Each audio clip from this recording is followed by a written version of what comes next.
Hi, I'm Kala. On their wedding anniversary, my parents handed my sister a house key wrapped in gold ribbon like royalty. Me? They gave me a printed job ad in an unsealed envelope. My father looked me straight in the eye and said, "This suits you better." As he handed her the key, he'd already forged my name, stealing the deed beneath my feet. I didn't scream, I didn't fight, I just smiled and gave them a gift that made their faces go pale. But what do you do when your own family erases you, then hands you the knife with a smile? Before we begin, what time are you listening to this and where from? Drop a comment below. I read everyone. The rain had followed me all the way from Virginia, slapping the windshield like it had something personal to say. I pulled into my parents' driveway in Pennsylvania just after 3 in the afternoon, headlights barely cutting through the mist. The front porch light was already on, glowing faintly through the curtain of gray. My trunk clicked open with a sigh as I stepped out, stretching my legs after 6 hours of tight-shouldered driving. My hands were still damp from gripping the wheel too long. Lily's car was already parked out front, white SUV, spotless as usual. She'd probably flown in, skipped the storm entirely. I stood there for a beat, watching the wipers on her windshield slowly come to a stop. Then I grabbed my overnight bag and the small gift I'd wrapped the night before, a photo album I'd spent weeks curating with pictures from our childhood.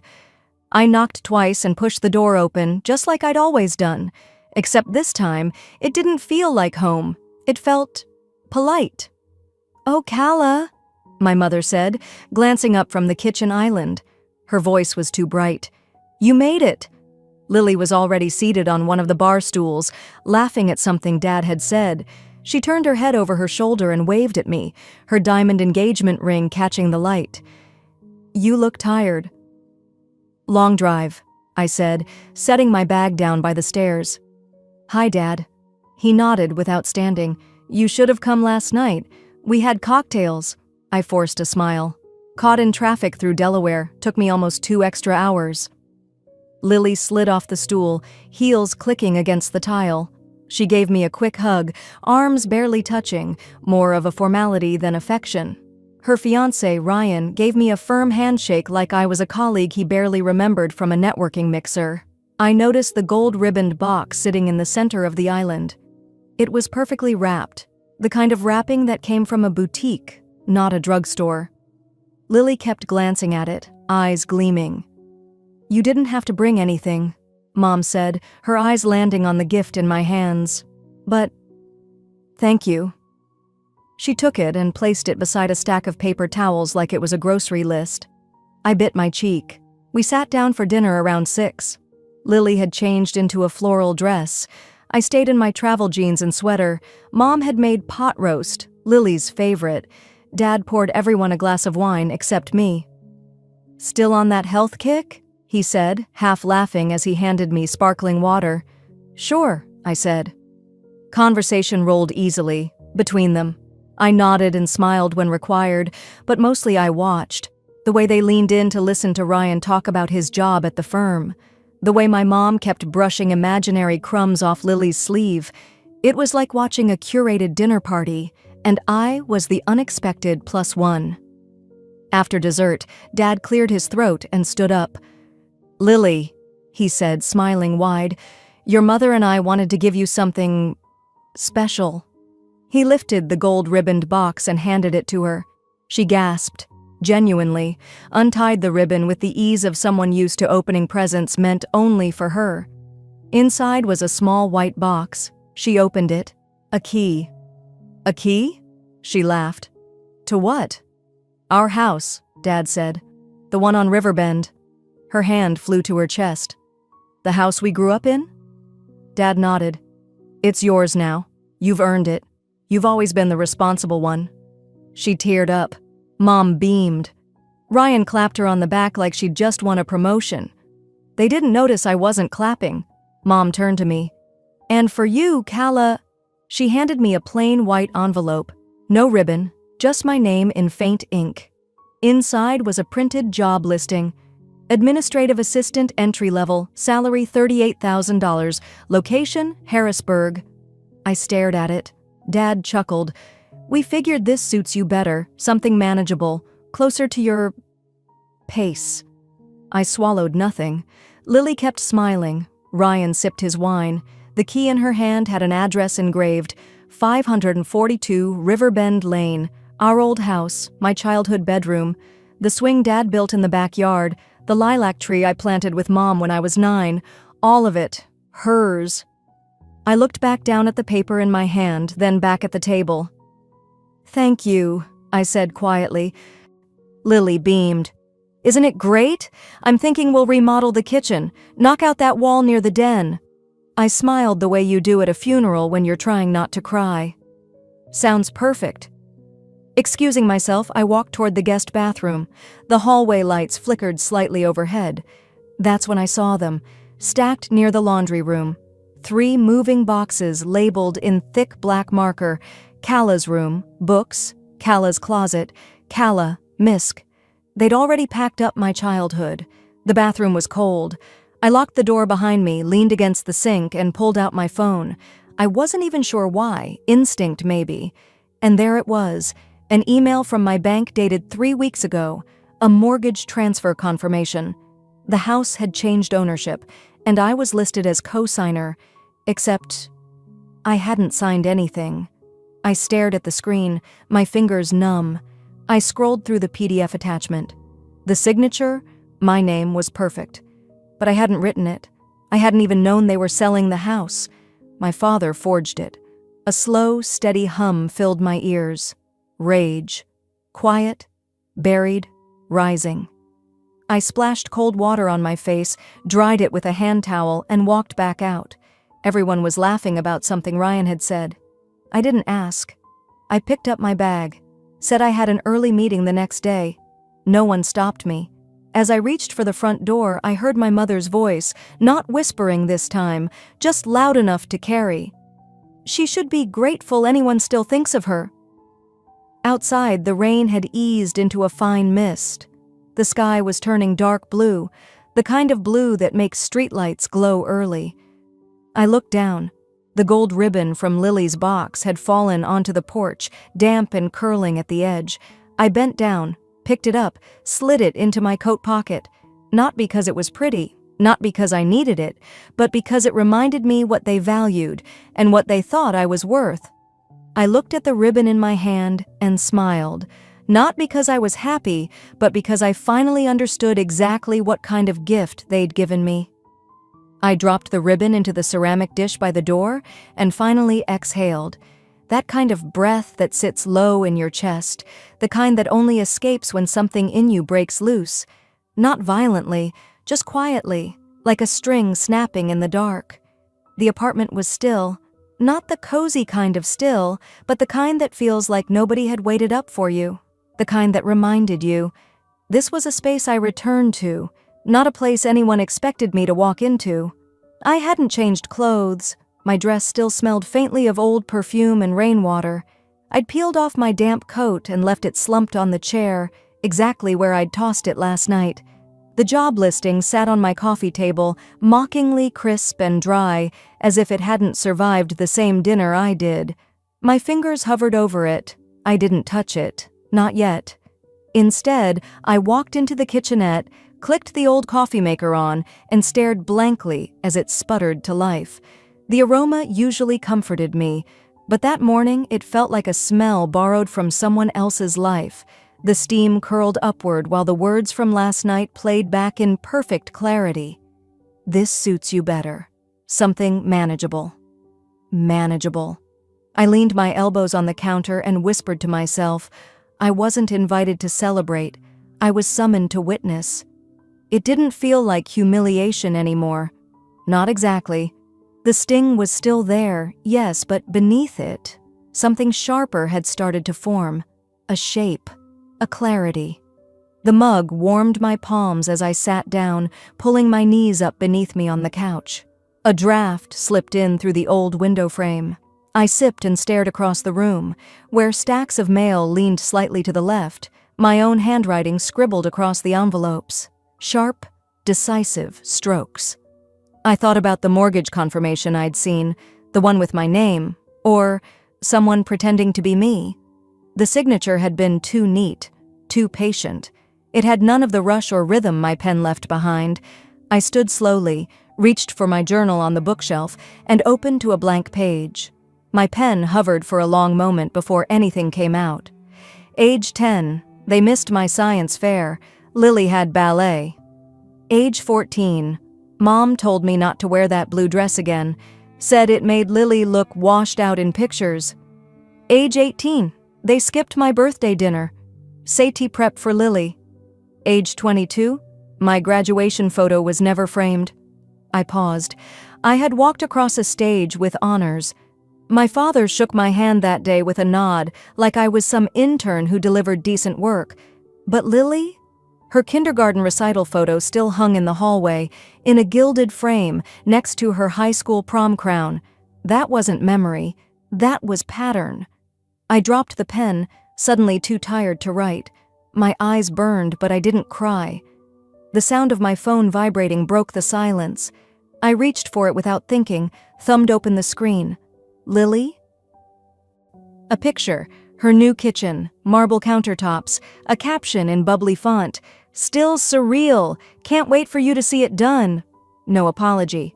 No, hey, sorry about the weird dinner. No acknowledgement of the key, or the envelope, or anything. Just a digital slap on the back. I started to type a reply. Enjoy it. You always get what you want. But my thumb hovered over the blue send arrow, and then moved up to delete, line by line. I stared at the blank message field for a beat, then backed out entirely. Instead, I opened an old folder I hadn't touched in months. Estate transfer, Grandpa's property. I'd made it when our grandfather passed years ago. My name was there, next to Lily's, on the original deed transfer. Grandpa had left it to both of us. I remembered that day. We'd both signed at the same kitchen table, Lily twirling a pen like it was a chore, and me reading every clause twice. I clicked through PDFs until I found the file labeled Initial Deed, Co-signers. There it was, black and white. This wasn't an oversight. This was surgical. I shut the laptop and sat still for a while. The refrigerator hummed softly behind me. Outside, someone scraped ice off a windshield, the sound distant and oddly comforting. Life didn't pause just because yours cracked open. I stood, walked to my little desk by the window, and printed out the mortgage document. The forged one. The signature pretending to be mine. I circled it in red ink, one clean, confident circle. Then I taped it next to the front door, right next to where the ribbon sat in the ceramic dish. On top of the page, I scrawled a single sentence.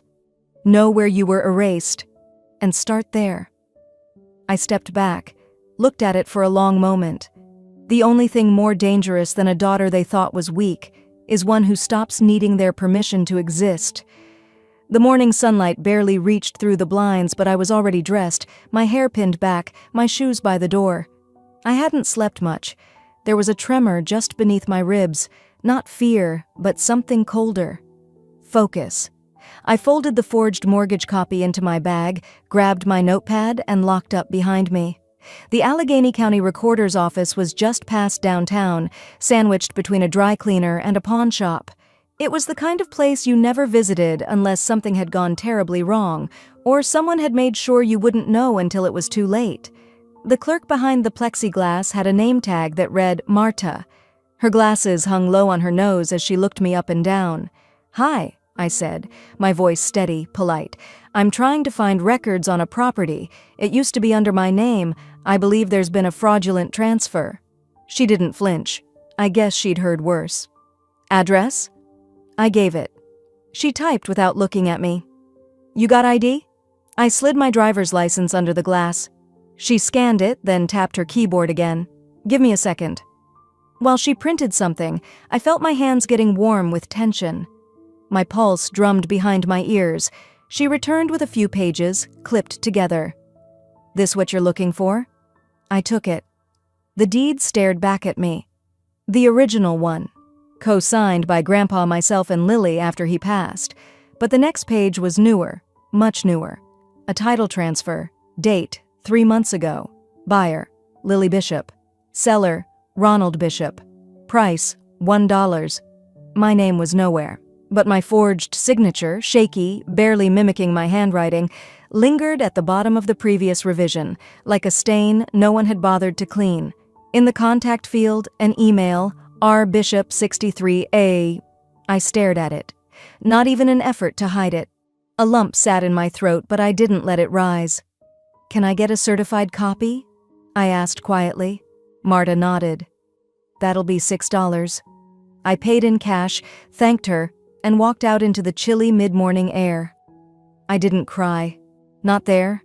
Not yet. On the bus ride back, I sat by the window and watched the city slide past, gray buildings, damp sidewalks, people rushing through routines that didn't know me, didn't hurt me. My fingers tightened around the document. Grandpa used to drive us out every summer to that lot, back when the ground was nothing but soft clay and oak roots. He let me pick the tile for the kitchen, green-blue, the color of the creek that ran behind the woods. Lily was away at camp that summer. She didn't care about tile. "That kitchen's got your name on it," he said once, brushing dust off my shoulder. "One day, this place'll be yours to breathe in." And now? Now it was someone else's Instagram backdrop, a showcase for the daughter who never lifted a hammer. I closed my eyes and felt the ache in my chest spread like a slow bruise, not from the loss of property, but of belonging. It wasn't just a house. It was proof I had mattered once, and now even that had been scrubbed away, like I was never supposed to exist in the story. By the time I got home, a fine drizzle had started. I shook out my coat and placed the certified deed copy on my kitchen table, right next to the job ad my father had handed me at dinner, the one with highlighter all over it. "Entry level," it read. "No experience needed. No degree required." I sat down. No degree required. They really meant that. For Lily, a $600,000 house with a walk-in pantry and a backyard fire pit. For me, a job flipping sandwiches. I picked up a pen and drew a line from the glowing yellow highlight to my name, barely legible, forged on the title transfer. 2 artifacts, 1 truth. That's when the smile came, not wide, not joyous, just a small, knowing pull at the corners of my mouth. This wasn't over. I stood, crossed to the closet, and pulled out a dusty gray file box I hadn't touched in years.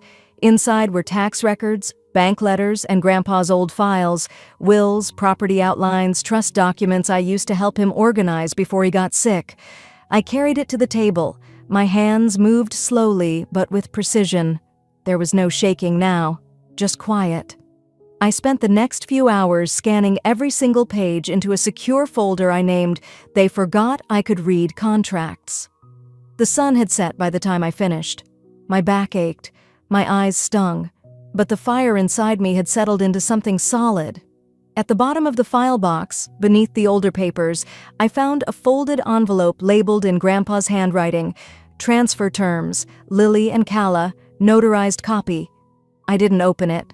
Not yet. Some things needed the right time. For now, I taped the certified copy of the fraudulent transfer to the wall beside my fridge. Tomorrow, I'd start building my timeline, not to fight them. Not yet, just to understand every corner of what had been taken. Because the moment I stopped expecting fairness was the moment I started building leverage. I hadn't even taken off my shoes when I saw the missed calls. 3 of them. Same unknown number. No voicemail transcription, just a little red dot blinking next to the call log. I tossed my keys into the bowl by the door and let my bag slide off my shoulder, the ache from my double shift at the diner still clinging to my legs. I stared at the screen a moment longer before pressing play. There was a pause, then a woman's voice came through, sharp, low, urgent. "He said you'd never find out, but you should check the second drawer in your father's study before it's too late." Click. That was it. I stood still in the middle of my apartment, heart pounding. The voice wasn't familiar, not a relative, not a neighbor, but there was something in the way she said it, like it hurt her to speak. I replayed the message, again and again.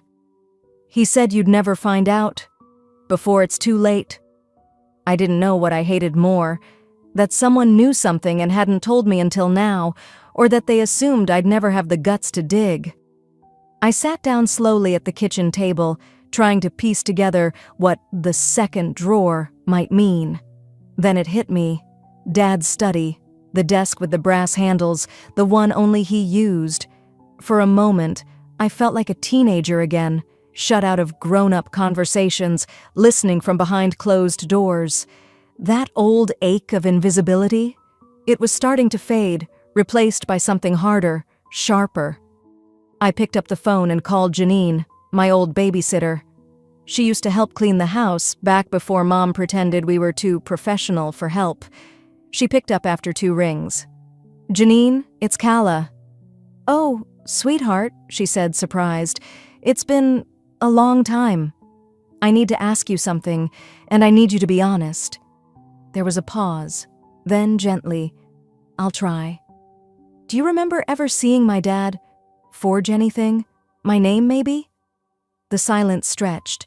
I heard her exhale like she'd been holding her breath for years. "One time," she said finally. "He was sitting at that desk, your grandfather's desk, muttering to himself, said, 'She'll thank me later. She always does.' He was holding an envelope. Your name was on it."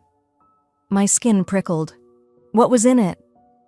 "I never saw, but I remember thinking, it wasn't right, the way he kept rewriting whatever was inside."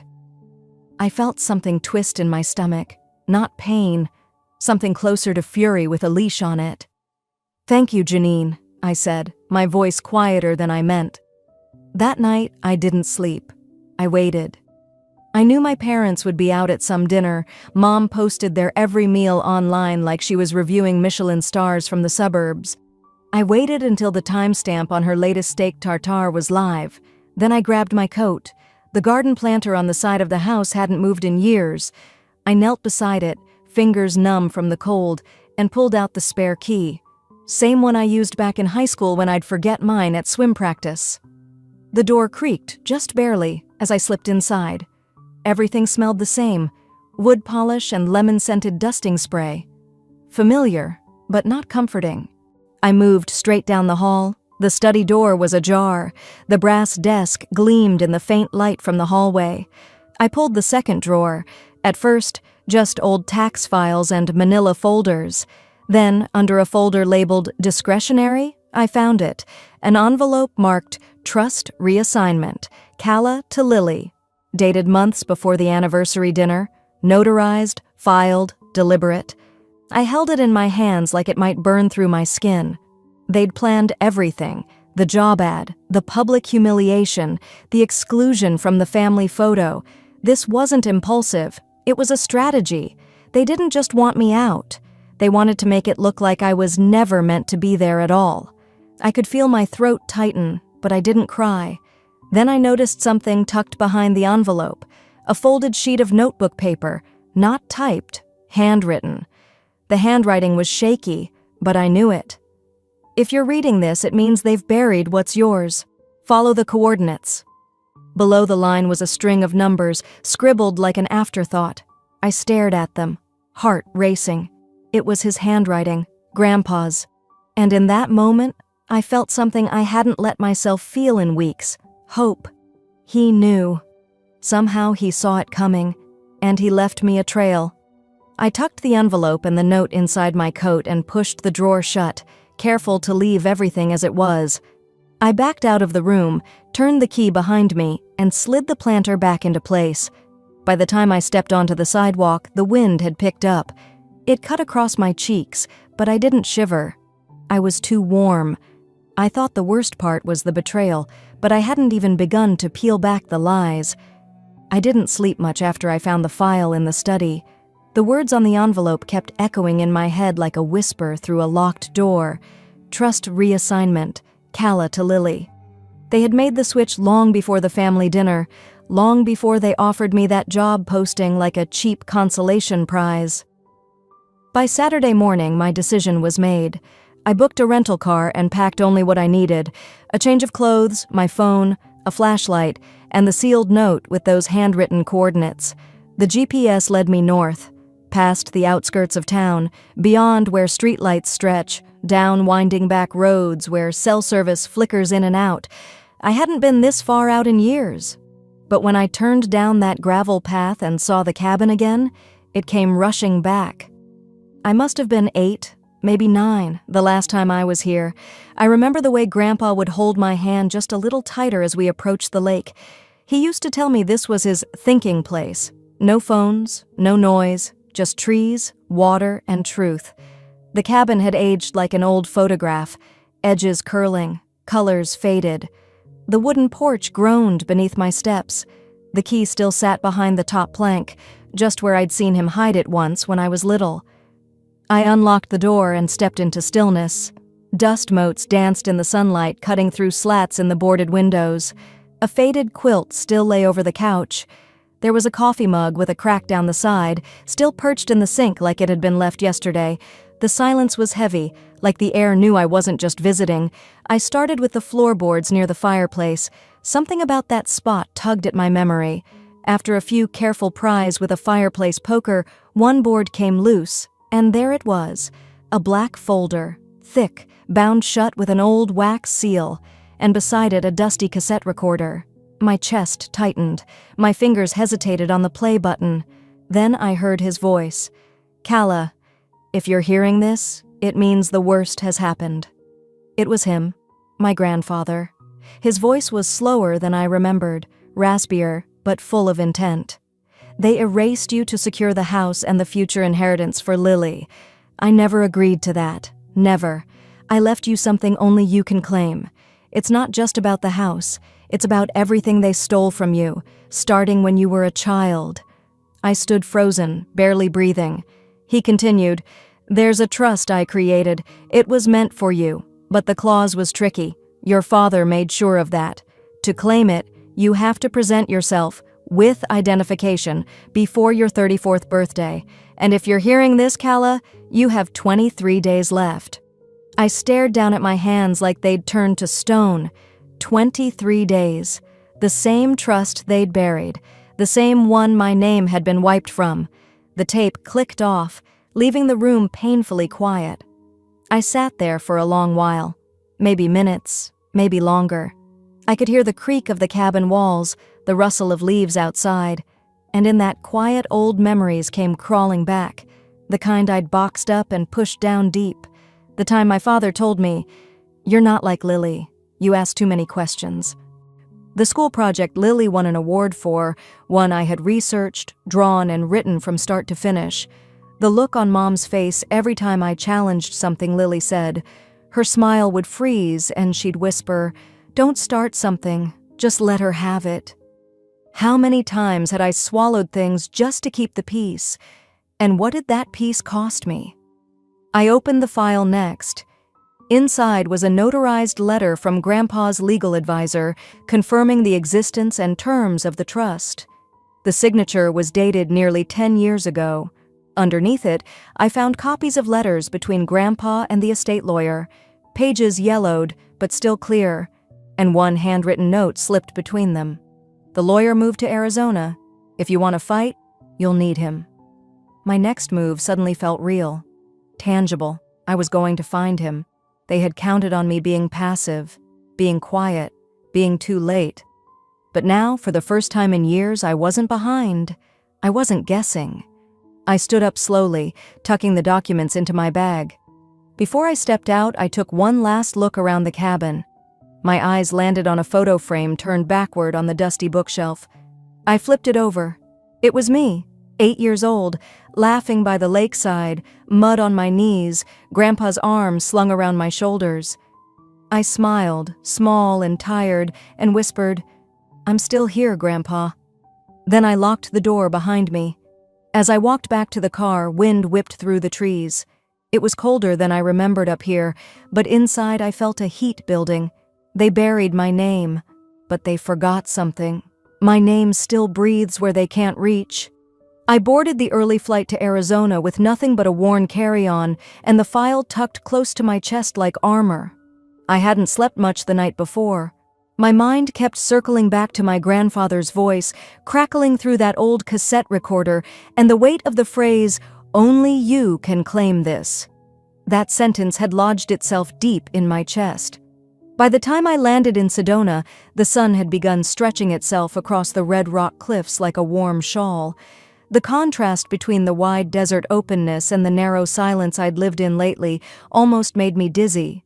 I picked up the rental, a beige sedan that smelled faintly of lemon wipes and stress, and drove toward the motel I'd booked. Simple, 2 stories, no frills, just a place to breathe. The law office listed in the file wasn't hard to find. It sat on the corner of an older street, sandwiched between a hardware store and a florist. The brick exterior had faded into a burnt orange over time, and the rusted nameplate above the door read, Raymond G. Eldridge, S-Key. The door creaked slightly as I stepped inside, and I half expected dust to swirl up like in an old movie. An older man looked up from behind a battered oak desk. His glasses slid down his nose, and he squinted at me before his expression shifted, recognition blooming slow and warm. "Well," he said, standing carefully. "Calla, I thought I'd never see you again." There was no pretense in his tone, just a sort of quiet surprise, like he'd been waiting without knowing it. "You look just like your grandfather did when he was mad about something. Same fire behind the eyes." I smiled despite myself. He always said I was stubborn. Raymond motioned for me to sit, and I did, folding my hands together to still their shaking. He pulled open a drawer and took out a sealed envelope. The handwriting on the front was unmistakably Grandpa's. The ink had faded, but the intention was still loud. "Only if she comes." "I've had that in my desk for 7 years," Raymond said. "He updated his estate plan the same summer Lily started getting real close with your mother. Told me he had a feeling, a bad one. Said if things ever went south, this letter would explain what he couldn't finish saying in person." He handed it over, gently, like it was something sacred.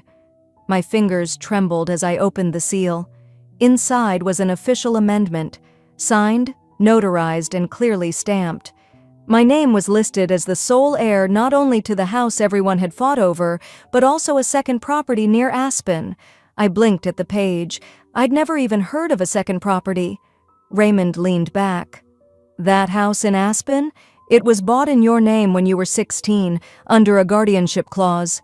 It only activates if you're legally proven to have been defrauded or estranged by your immediate family." My stomach sank and tightened at once. "And given what they did," he nodded, "there's a case here.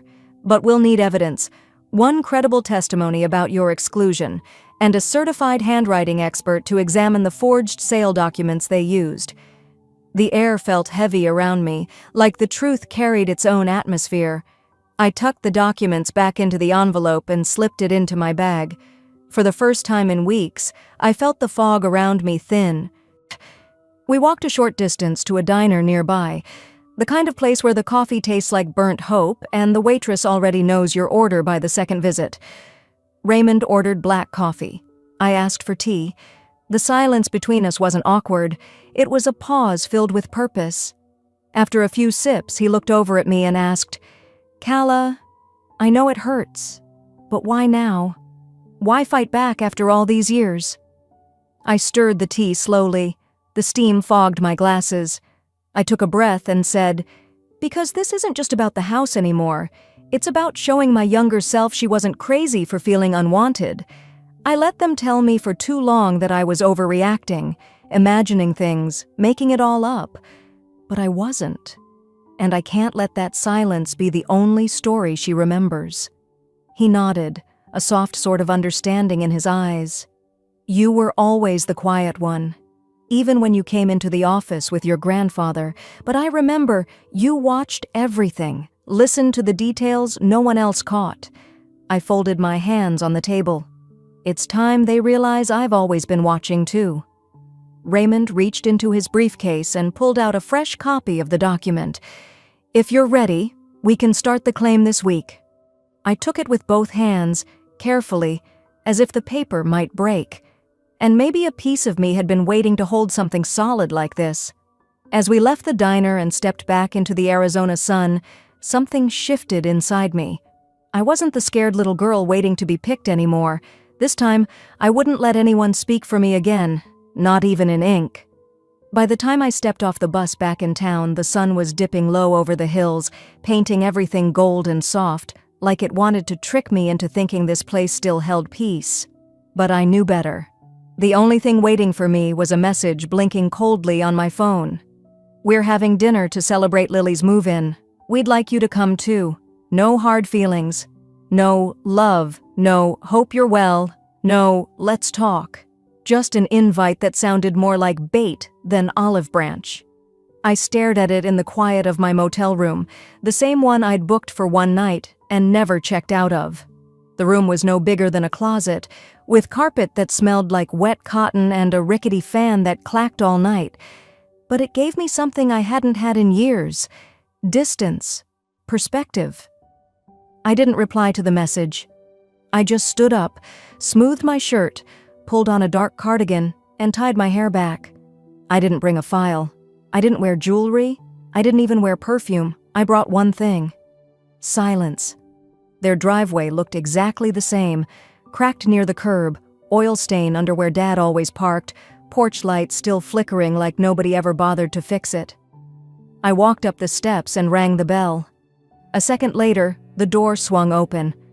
"Oh, you made it," my mother said with a tone too sweet to be real.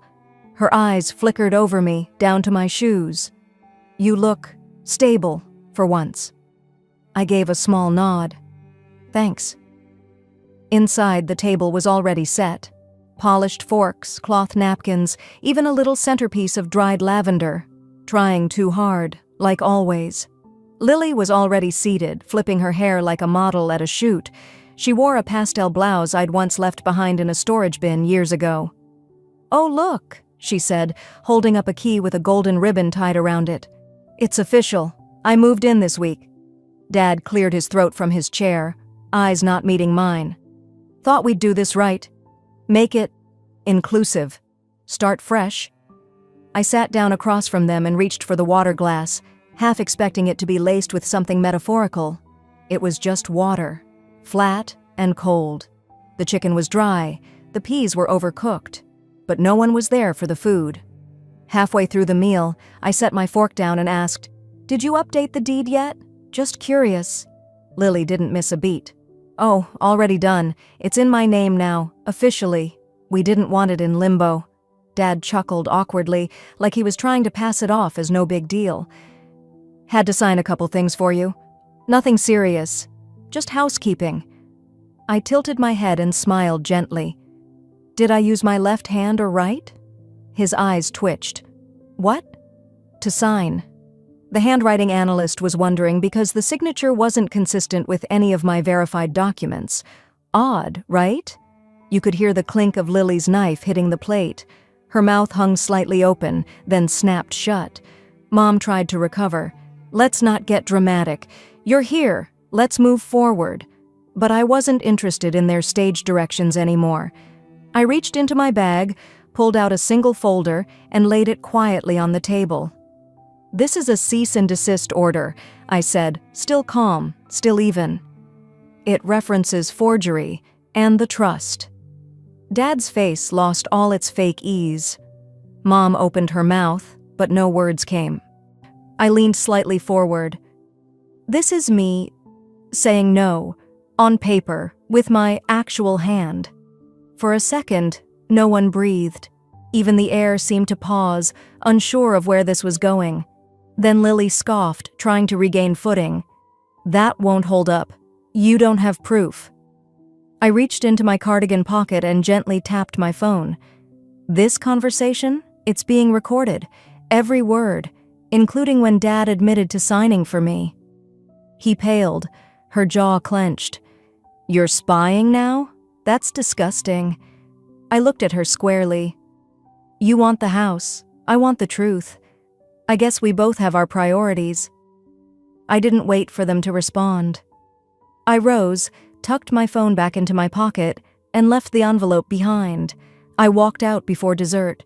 Behind me, the room stayed silent, except for the sound of paper trembling in Lily's hand.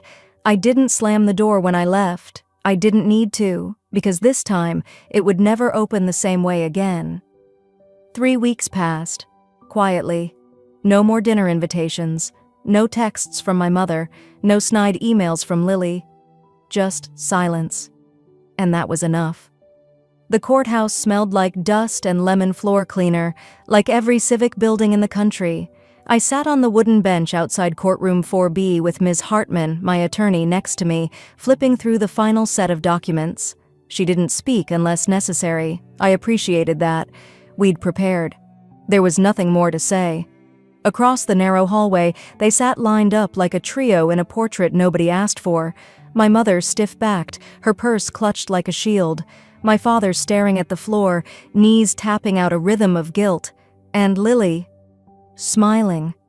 That same crooked smirk she'd worn since the day she wrapped my house keys in a gold ribbon and announced they were hers. I didn't return her gaze. I didn't need to. I was already past whatever they thought this day would be. The bailiff opened the doors. Calla Jameson versus Lily Jameson and Howard and Beverly Jameson. Civil hearing, room 4B. Inside, the room echoed with quiet authority. The judge, gray suit, rimless glasses, voice like gravel, nodded for us to begin. Ms. Hartman opened cleanly, stating our case with a clarity that left no room for interpretation. Then came the exhibits. First, the signature report. She passed the forensic analysis to the judge and explained. The signature on the deed dated April 2nd, which the defendant's claim belongs to Ms. Jameson, does not match any of her verified legal signatures on file. Not even close. It was likely written by someone untrained in dominant hand mimicry. The judge studied the document for a beat too long. His brow didn't move, but the stillness said everything. Next came Janine. She wore a navy cardigan and shook as she took the stand, but her voice didn't falter. I was in the hallway that day. I heard Mr. Jameson say to Mrs. Jameson, "Don't worry, she doesn't need to be involved. We'll take care of it for her." He sounded like it was a done deal. Then Ms. Hartman played the audio. The room went silent except for the low-quality recording. My father's voice rang out, "We signed for you. You didn't need to be involved." There was a long pause after it ended. Even the court reporter looked up for a second. My parents didn't move. Lily squinted like she wanted to object, but couldn't find a reason that didn't sound ridiculous. When it was my turn, I stood slowly.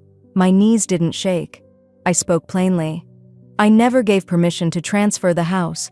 I never saw the deed until after it was filed. I didn't sign it, and I didn't authorize anyone to sign on my behalf. Then I handed the judge the envelope with Raymond Eldridge's original trust amendment and the final clause he'd filed shortly before passing, one that had been buried and conveniently ignored. "This document," I said, "clearly names me as the rightful heir not only to the home in question, but also to the Aspen property my grandfather purchased 10 years prior." The judge examined the clause carefully. Then he turned to the opposing counsel. "Did your clients disclose this?"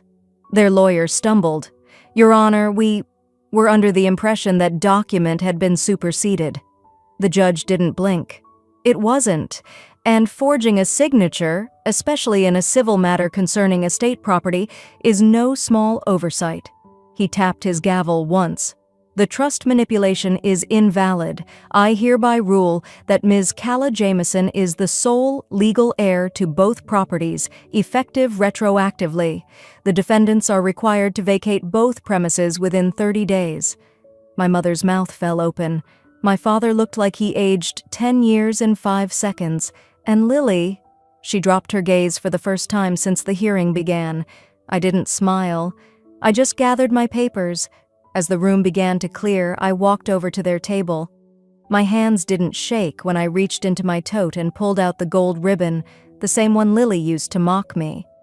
I set it down gently between them. Didn't say a word. It wasn't for them. It was for me. Let them keep the ribbon, the illusion, the performance, the hollow inheritance they thought they'd orchestrated. I had the real thing. I left the courthouse alone. No cameras, no crowds, just the sound of my heels clicking against linoleum and the faint buzz of fluorescent lights overhead. The parking lot was mostly empty. The sky above was soft with evening light. I didn't turn on the radio as I drove. The windows were down, the air was clean. I didn't need a victory speech, I didn't need an apology. They'd handed me a job ad once to push me out. I walked out owning everything they tried to steal. 2 months later, I wake up to the sound of wind brushing through the tall pines outside my window. The mornings in Aspen are cooler now. Soft gold light slants through the glass, touching the wooden floors I'd polished by hand. I let my feet touch the ground slowly, bare toes pressing into the grain of the old pine planks.